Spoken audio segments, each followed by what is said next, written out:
De nombreuses personnes pensent que la vie est un conte de fées. Alors pourquoi chaque jour je rencontre des gens malheureux? Je croise surtout des filles malheureuses, des filles qui n'ont plus confiance en elles, des filles qui ont eu de nombreuses déceptions amoureuses, beaucoup trop. Elles aimeraient revenir en arrière, tout effacer et recommencer. Pour cela, il faut qu'elles comptent sur leurs amis. Avoir des amis dans le monde d'aujourd'hui est très important, car nous vivons dans un monde individualiste. Je sais ce que c'est, croyez-moi. Moi, c'est très simple. Mon histoire a commencé ce fameux 30 juin 1996, au Vietnam. Je ne savais pas encore que dans 2 mois à peine, je serais adopté par une personne formidable. Ce jour-là, je quittais une famille pour faire le bonheur d'une autre. Arrivé en France, je faisais mes premiers pas dans la vie, mais aussi mes premières bêtises. Tout se passa pour le mieux. J'étais couvert de cadeaux, et pourtant je ressentais déjà que je ne serais pas accepté par tout le monde. Cependant, le jour de mes 3 ans, ma vie bascula. En effet, le jour de mon anniversaire, je pensais avoir un magnifique anniversaire comme tous les enfants de mon âge. Mais tout ne se déroula pas comme prévu. Une toux incessante arriva. Ma mère, très inquiète, m'amena directement chez le médecin. Et en quelques minutes, ma vie bascula complètement.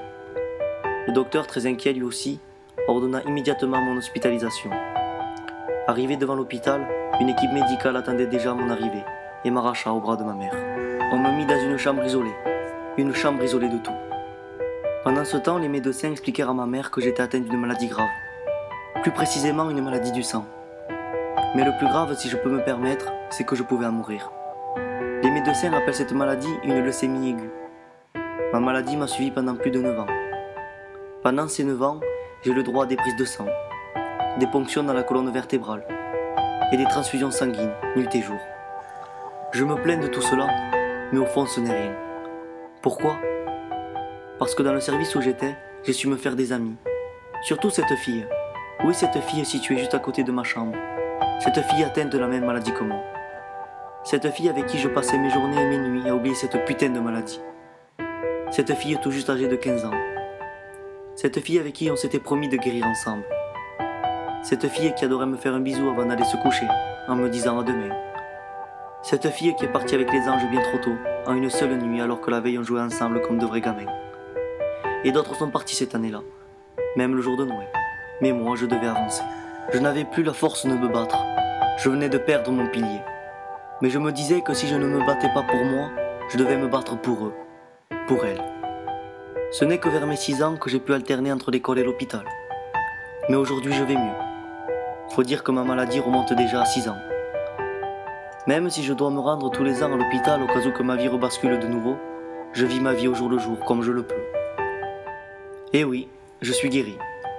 J'ai réussi à faire ma vie comme je le souhaitais.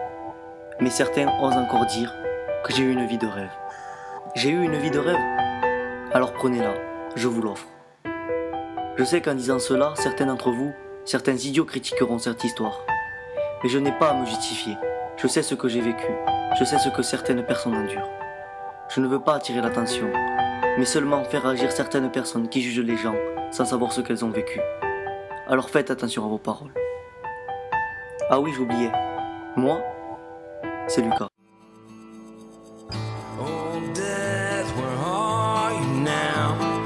You've left me behind somehow. I drank